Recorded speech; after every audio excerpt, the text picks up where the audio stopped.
Okay, I watched our last video and now I'm really motivated. I opened an investment account and I feel like I should just put all my money into the stock market right now. I love the energy, but please don't do that. But you said stop saving, start investing. Inflation is eating my money. Even coffee is getting expensive. That part is true, but before you invest, you need a safety net. Think of investing like jumping out of a plane. You check your parachute first. Okay. That sounds terrifying. Exactly.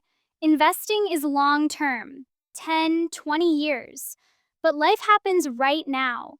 If all your money is invested and something unexpected happens, that's when people panic and make bad decisions.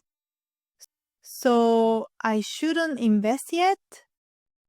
You should, just not yet. Today we're talking about 3 things you should do before buying your first stock. This is the Sleep Well at Night plan. I like sleeping. Okay, tell me what to do. Quick disclaimer first. We are not financial advisors, just two friends talking about money. Always do your own research. Step 1. Build an emergency fund. This is cash you don't touch unless it's a real emergency. What counts as a real emergency?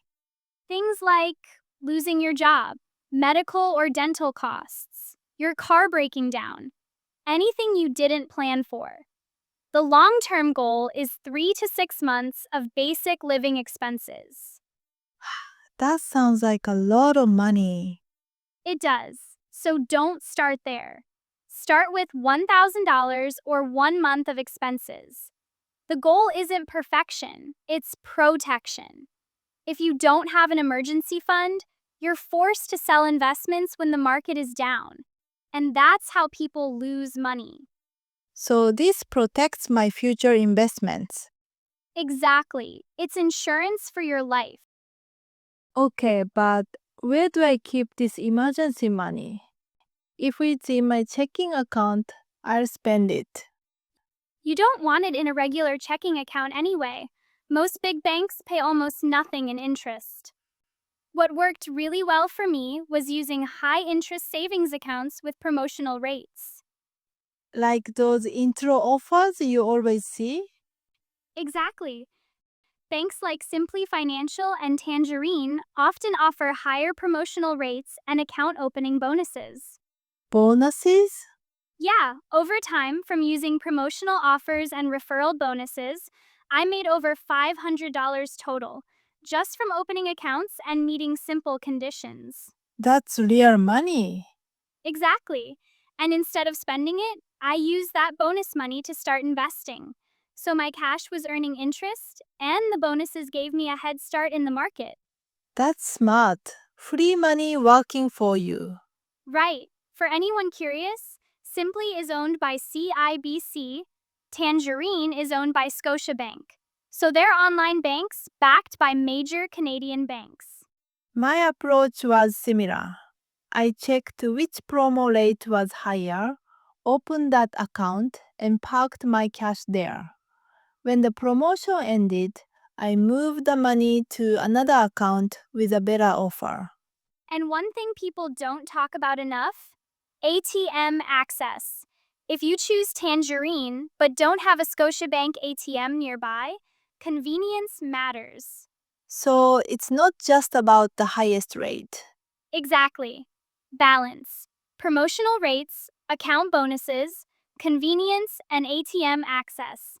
Real life matters more than squeezing out every last bit of interest. And if you want, we put affiliate links in the description. If you use them, you'll usually get a bonus too, and it helps support the channel at no extra cost to you. Okay, emergency fund first.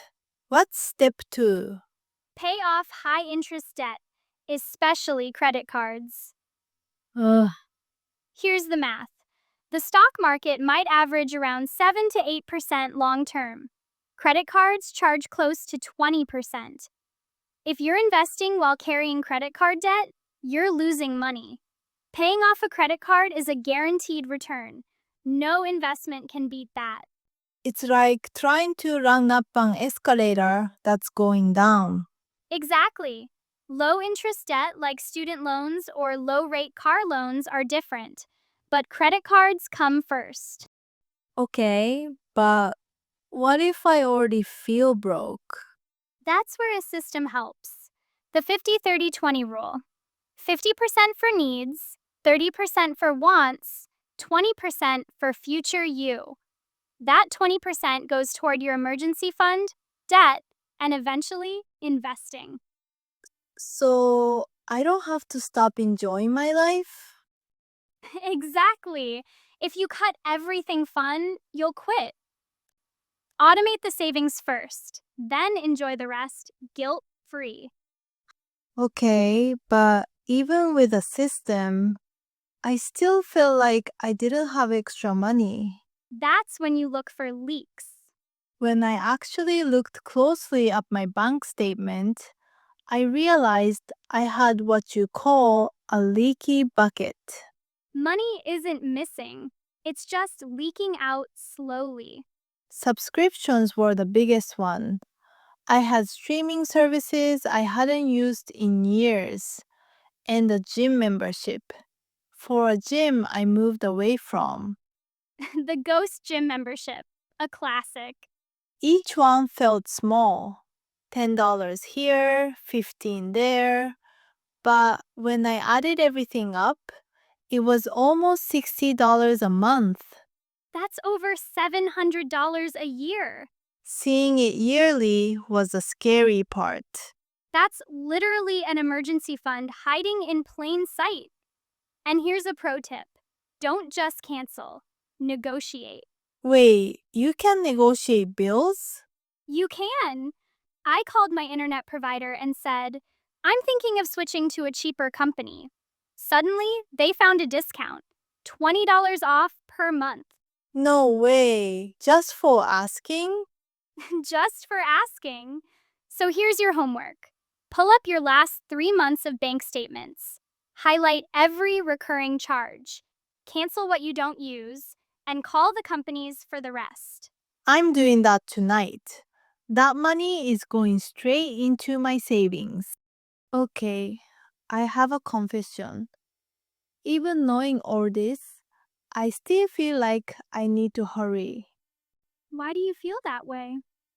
Everyone keeps talking about the stock market going up. If I spend a few months just saving cash, I feel like I'll be too late. I feel like I'm missing the gains. That's a really common feeling. But let me ask you this: if you invest today, the market drops next week, and then your car breaks down, what happens? I'd have to sell investments, probably at a loss. Exactly. Investing with scared money leads to bad decisions. But there is another reason not to worry. You need to look at the big picture. If you look at a 1 year chart, missing 3 months looks huge, but we're investing for 20 years. On that scale, starting 3 months late is basically invisible. The line still goes up. So a few months doesn't actually matter in the long run? Not at all. The only way to lose is to start unprepared, panic, and quit. If you take 3 months now to build a safety net, you will stay in the market for decades. That is how you win. Okay, that actually makes me feel way better. I'm not late. I'm just preparing. You're building the foundation. So, let's recap the Sleep Well at Night plan. Step 1: build an emergency fund. Start with $1,000, then aim for 3 to 6 months. Step 2: maximize your cash. Use high interest savings accounts and grab those welcome bonuses. Step 3: kill high interest debt. The credit cards have to go before you start buying stocks. And step 4, find the leaks. Check your subscriptions and negotiate your bills. So once the foundation is in place, that's when investing actually makes sense. Exactly. In the next video, we'll walk through how to open an investment account and what to do first. And if you're watching, tell us in the comments, what's one subscription you should probably cancel? Thanks for watching, guys. Like, subscribe, and seriously, go check the bank statement. See you next time.